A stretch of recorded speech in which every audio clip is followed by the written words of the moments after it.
নমস্কার বন্ধুরা, আজকে শ্রী শ্রী রামকৃষ্ণ পরমহংসদেব মহাসমাধির পরে ফিরে এসেছিলেন কিনা সেই সম্পর্কে আলোচনা করব।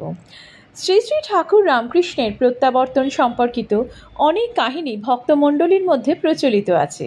এগুলো মূলত তার মহাসমাধির পরবর্তী সময় ভক্তদের স্বপ্নদর্শন, ধ্যানযোগে অনুভূতি কিংবা অলৌকিক অভিজ্ঞতা হিসেবে বর্ণিত। যেমন 1886 সালের মহাসমাধি গ্রহণের পরেও ঠাকুর রামকৃষ্ণকে বহু ভক্ত তাদের জীবনে উপস্থিত অনুভব করেছেন। অনেকেই বলেছেন গভীর ধ্যান বা নিদ্রারত অবস্থায় তিনি স্বপ্নে এসে উপদেশ দিয়েছেন, সংকটে পথ দেখিয়েছেন। এই দর্শনকে ভক্তরা প্রত্যাবর্তন বা পুনরাগমন হিসেবে মানেন। ঠাকুরের শিষ্যদের মধ্যে অন্নদা ঠাকুর নামে পরিচিত এক ভক্তের বিশেষ অভিজ্ঞতার কথা শোনা যায়। তিনি এক গভীর রাতে নিদ্রায় দেখেন দক্ষিণেশ্বরের মন্দির প্রাঙ্গণে গদাধর ঠাকুর আবার ফিরে এসেছেন এবং তিনি হেসে বলছেন, ভয় পেও না, আমি সর্বদা আছি, দেহ নেই কিন্তু চেতনায় আমি জীবন্ত। ঠাকুর রামকৃষ্ণ নিজের জীবদ্দশায় বারংবার বলেছিলেন তিনি মহাশক্তির অবতার। দক্ষিণেশ্বরের কালী মন্দিরে সাধনাকালে তিনি দেবীকে মা আদ্যাশক্তি রূপে প্রত্যক্ষ করেছিলেন। ভক্তরা অনুভব করেছিলেন সংকটকালে ঠাকুরের মূর্তি যেন হঠাৎ আলোকিত হয়ে ওঠে। রাত্রে নিদ্রার মাঝে তার কণ্ঠধ্বনি নির্দেশ দেয়, উপাসনার সময় সুগন্ধ বা অলৌকিক স্পর্শ অনুভূত হয়। ভক্তরা বিশ্বাস করেন যে এটি একটি মহাশক্তির সজীব স্পন্দন। এই প্রত্যাবর্তন কোনো শারীরিক পুনর্জন্ম নয়, বরং চেতনার এক অবিরাম ধারা। রামকৃষ্ণ নিজেই বলেছিলেন, যেখানে ভক্তি আছে সেখানেই আমি আছি। তাঁর স্বপ্নদর্শন তাই ভক্তদের কাছে এক গভীর আধ্যাত্মিক প্রমাণ যে গুরু কখনো হারিয়ে যান না, তিনি আদ্যাশক্তির চিরন্তন শক্তি হিসেবে যুগে যুগে ভক্ত হৃদয়ে বিরাজ করেন। তাই ঠাকুরের প্রত্যাবর্তন ভক্তদের কাছে শুধু অলৌকিক কাহিনী নয়, বরং ঈশ্বরের সাথে আত্মিক মিলনের এক অনন্ত সাধনা। এই প্রসঙ্গে অন্নদা ঠাকুরের কথা বলতেই হয়। 1915 সাল, সেই সময় একজন তরুণ ব্রাহ্মণ, নাম ছিল অন্নদাচরণ ভট্টাচার্য।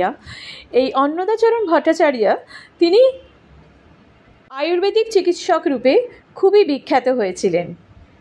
তিনি সকলের কাছে অন্নদা ঠাকুর রূপে পরিচিত ছিলেন। একদা এই অন্নদা ঠাকুর অদ্ভুত কিছু স্বপ্ন দেখলেন। দুটো স্বপ্নে তাকে বলা হচ্ছে যে তাকে মস্তক মুন্ডন করতে হবে এবং গঙ্গা স্নান করতে হবে। সেই স্বপ্নের নির্দেশে তিনি কিছু করেননি, কিন্তু তারপরেই তিনি তার গুরুদেব শ্রী শ্রী রামকৃষ্ণ পরমহংসের স্বপ্ন দেখলেন, যেখানে স্বপ্নে শ্রী রামকৃষ্ণ তাকে একই কথা বললেন যে তাকে গঙ্গা স্নান করে আসতে হবে। তিনি মস্তক মুন্ডন করে গঙ্গা স্নান করে এলেন। তারপর ঠাকুর তাকে বলেছিলেন ইডেন গার্ডেনে যেতে, এবং সেখানে ইডেন গার্ডেনের ওখানে একটা স্থান আছে যেখানে একটি নারকেল গাছ ও একটি পাকুড় গাছ একসাথেই বড় হয়েছে। সেই গাছের নিচে পাওয়া যাবে এক দেবী মূর্তি।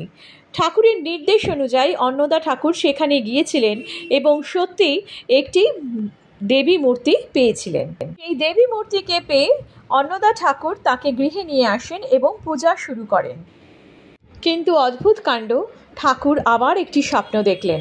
অন্নদা ঠাকুর সেই স্বপ্নে দেখলেন দেবী মূর্তি অর্থাৎ স্বয়ং মা কালী তার সামনে আবির্ভূত হয়েছেন এবং তাকে বলছেন, আমাকে তুমি গঙ্গায় বিসর্জন দিয়ে এসো। আমি এক জায়গায় পূজিত হতে চাই না, আমি প্রত্যেকের ঘরে ঘরে পূজিত হব, আমি প্রত্যেক ভক্তের কাছে গিয়ে পূজিত হব।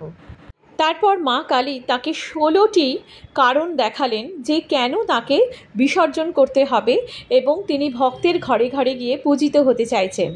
এই কথা শুনে অন্নদা ঠাকুর সেই মূর্তির ছবি তুললেন এবং সেও মায়ের নির্দেশেই ছবিটা তুলেছিলেন এবং তারপর সেই মায়ের মূর্তিকে গঙ্গায় নৌকা করে গিয়ে গঙ্গায় গিয়ে সেই মূর্তিকে বিসর্জন দিয়েছিলেন। যে ছবিটি তোলা হয়েছিল সেই ছবিটির থেকে প্রতিমূর্তি তৈরি করা হলো এবং সেই প্রতিমূর্তিকে আদ্যা মা রূপে পূজিত করা হলো। আবার অন্নদা ঠাকুরের স্বপ্নে মা আবির্ভূত হলেন এবং বললেন, আমি আদ্যাশক্তি, আমি আদ্যা মা রূপে পূজিত হতে চাই। তিনি স্বপ্নে অন্নদা ঠাকুরকে আদ্যা স্তোত্রম অর্থাৎ যে মন্ত্রে তার পুজো হবে সেই আদ্যা স্তোত্রমও শুনিয়ে দিয়েছিলেন এবং বলেছিলেন যে আদ্যা স্তোত্রম উচ্চারণ করবে তিনি আদ্যাশক্তি মাকে তুষ্ট করতে পারবেন। ভক্তের যে কোনো প্রার্থনায় আদ্যাশক্তি মা পূরণ করবেন। এরপর শ্রী রামকৃষ্ণ অন্নদা ঠাকুরের স্বপ্নে আবির্ভূত হয়েছিলেন এবং তাকে অন্নদা মোক্ষ দেওয়ার কথা বলেছিলেন। পর ঠাকুর আবার তার সামনে আবির্ভূত হন এবং বলেছিলেন যে এই আদ্যা মায়ের জন্য একটা মন্দির নির্মাণ করতে হবে। ঠাকুরের সেই স্বপ্নাদেশ পেয়ে অন্নদা ঠাকুর আদ্যা মায়ের মন্দির নির্মাণ করলেন। দক্ষিণেশ্বরের অনতি দূরেই আদ্যা মায়ের মন্দির, আদ্যাশক্তি পীঠ রয়েছে, যে মন্দিরে গর্ভগৃহে রয়েছে আদ্যাশক্তি মা, তার পায়ের নিচে ঠাকুর শ্রী রামকৃষ্ণ এবং তার ওপরে রাধাকৃষ্ণ বিরাজমান। এই গর্ভগৃহের মধ্যে কিন্তু ভক্তদের প্রবেশ নিষেধ। ভক্তদের জন্য বাইরে স্থান রয়েছে যেখানে দাঁড়ালে তারা আদ্যা মাকে খুব সুন্দরভাবে দর্শন করতে পারেন। 14ই জানুয়ারি 1921 সালে অনুষ্ঠান করে এই মন্দির তৈরি করা হয়েছিল এবং উদ্বোধন করা হয়েছিল। সেই দিনটা সিদ্ধোৎসব রূপে পালন করা হয়। আদ্যাপীঠ মন্দিরের সাথে তৈরি করা হলো ছেলেদের এবং মেয়েদের অনাথ আশ্রম এবং তার সাথে ফ্রি ক্লিনিক, যাতে চিকিৎসা করা হয়, বহু মানুষের বিনা পয়সায় চিকিৎসা করা হয়। এই দেবী মা অর্থাৎ এই আদ্যাশক্তি মা অন্নদা ঠাকুরকে প্রায় দিব্য দর্শন দিতেন। মাত্র 34 বছর বয়সে অন্নদা ঠাকুরের মৃত্যু হয়। তিনি স্বপ্ন জীবন নামে এক পুস্তকে নিজের জীবন কাহিনী এবং এই স্বপ্ন দর্শনের কথা লিখেছিলেন। এই আদ্যা মা মূলত আদ্যাশক্তি কালী। বিশ্বাস করা হয় এখানে মা তান্ত্রিক রূপে পূজিত। তান্ত্রিক সাধনার গূঢ়তা বজায় রাখার জন্য গর্ভগৃহে শুধুমাত্র মন্দিরের আচার্য ও নিযুক্ত পুরোহিত প্রবেশ করতে পারেন, সাধারণ ভক্ত বাইরে থেকে দর্শন করেন। এবং মন্দিরের প্রতিষ্ঠাতা ব্রহ্মচারী অর্থাৎ অন্নদা ঠাকুর স্বপ্নাদেশে মায়ের কাছ থেকে আদেশ পেয়েছিলেন যে আমার মূর্তি কেউ স্পর্শ করবে না, কেবল নিযুক্ত পুরোহিতেরা পুজো করবে। সেই নির্দেশ আজও কঠোরভাবে মানা হয়। মন্দির খোলার সময় ভোর 4:30 থেকে সকাল 8টা, তারপর সকাল 10:30 থেকে 11টা, সন্ধ্যায় 7টা থেকে 7:30 পর্যন্ত মায়ের মন্দির খোলা থাকে। মায়ের মন্দিরে ভোগ আরতির সময়সূচি সকাল 10:30টায়। আদ্যাপীঠে মায়ের দর্শন করে সকলেই আদ্যাপীঠে মায়ের ভোগ আহার করেন এবং এই মায়ের ভোগ প্রসাদ আহার করার জন্য কুপন দেওয়া হয়। সেটা সকাল সকাল গেলে কুপনটাও গ্রহণ করা যায়। কিভাবে পৌঁছবেন? মেট্রো ধরে দক্ষিণেশ্বর পৌঁছানো সবথেকে সহজতম রাস্তা।